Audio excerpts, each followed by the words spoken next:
Il y a une mitzvah spécifique à Sukkot, celle de se réjouir.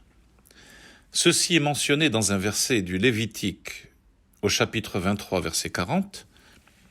Usmachtem lifne Hashem Elokechem shivat yamim. Vous vous réjouirez devant l'Éternel votre Dieu 7 jours. Le Maïmonide souligne l'importance de la joie en général. Il évoque les vertus de la joie émanant de l'amour de Dieu et de l'accomplissement de sa volonté. Ainsi, le roi David dit « C'est devant l'Éternel que j'ai dansé et danserai encore. Et volontiers, je m'humilierai davantage et me ferai petit à mes yeux. » Et Maïmonide conclut « Il n'y a de grandeur et d'honneur que de se réjouir devant Dieu. » La joie est donc une notion centrale et prépondérante dans le judaïsme. Mais comment l'atteindre ? Comment arriver à cette joie ? Comment ressentir ce sentiment de plaisir, de plénitude, d'être dans un état de satisfaction et d'exaltation ? Afin que la joie soit riche de substance et non superficielle, nous devons prendre connaissance, avant tout, de l'analyse de nos sages sur l'un des versets des psaumes du roi David, le psaume au chapitre 16.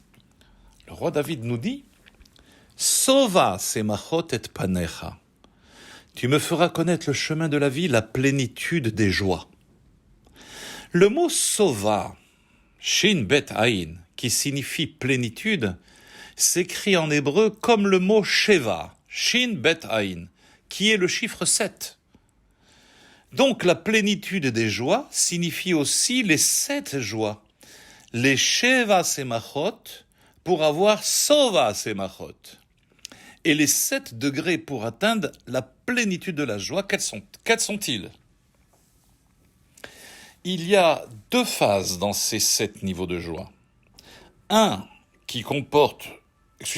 phase qui comporte 3 aspects de réflexion sur les merveilles de la création et de l'être humain qui engendrent l'exaltation, et une autre phase comportant 4 aspects de réflexion sur la condition d'application des préceptes divins. Reconnaissons qu'aujourd'hui, le pessimisme, l'incertitude, la tristesse, les déceptions, les échecs successifs dans la société et dans la vie professionnelle ou sentimentale font croire que les mauvaises circonstances vont durer longtemps.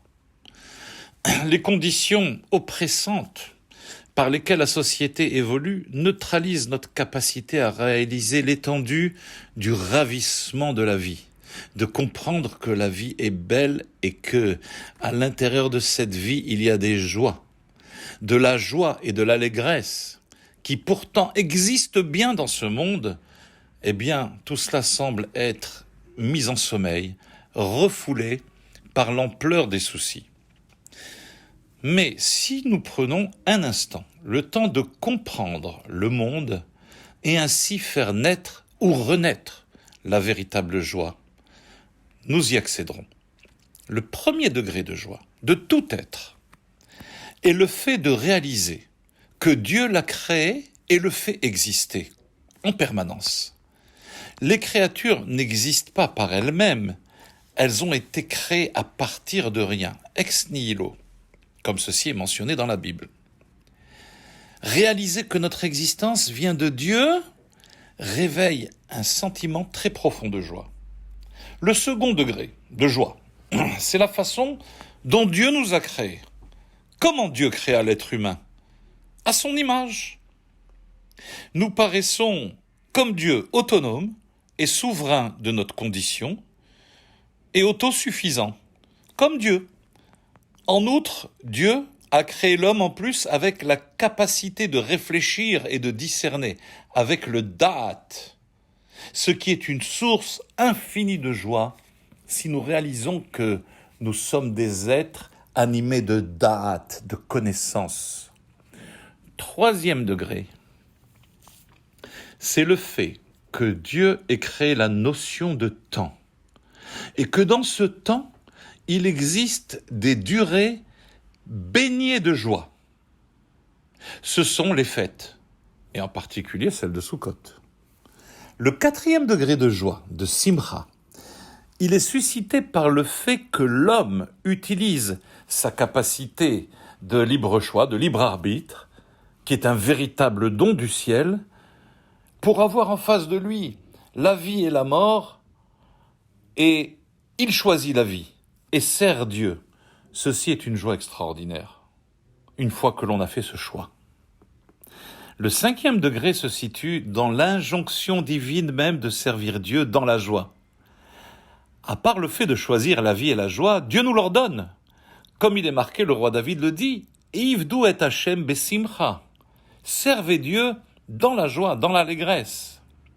L'homme n'est pas simplement heureux de le servir, mais sa joie est comblée par cette injonction de servir Dieu dans la joie.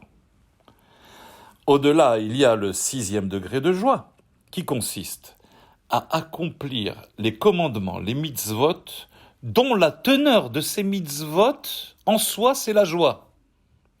Pendant les fêtes, Vesamarta bechagecha, c'est un ordre divin de se réjouir. Une fête ne peut se réaliser sans joie, ou par la réalisation d'actes qui suscitent la joie. Comme le roi David dit, Veyayin yesamach levavenos. Le vin, l'acte de boire du vin, réjouit le cœur de la personne. En simcha ela beyayin. Il n'y a de véritable joie que par le vin. Et enfin, au-dessus de tout, le 7e degré, le plus élevé de joie, la joie qui réjouit toutes les autres fêtes, source intarissable de joie, c'est la fête que nous nous apprêtons à fêter très bientôt, la fête de Sukkot, définie dans la Bible et par les sages dans nos liturgies de fête comme étant Zman Simchatenu, le temps de notre joie. La joie de Sukkot déteint sur toutes les autres fêtes, même sur Pessah. Voyez, à Pessah, il est marqué une seule fois l'injonction de se réjouir, alors que dans la fête de Sukkot, l'injonction est notée dans la Bible 3 fois. Vous vous réjouirez. Tout cela y ressort que la joie est fondamentale dans le judaïsme. Elle est le prélude même des temps messianiques. Cette joie de Sukkot est une invitation à tout un chacun à réaliser concrètement cet état d'extase, d'exaltation, de joie et la ressentir à travers cette réflexion sur les 7 degrés de joie. Chag Sameach, très bonne fête, joyeuse.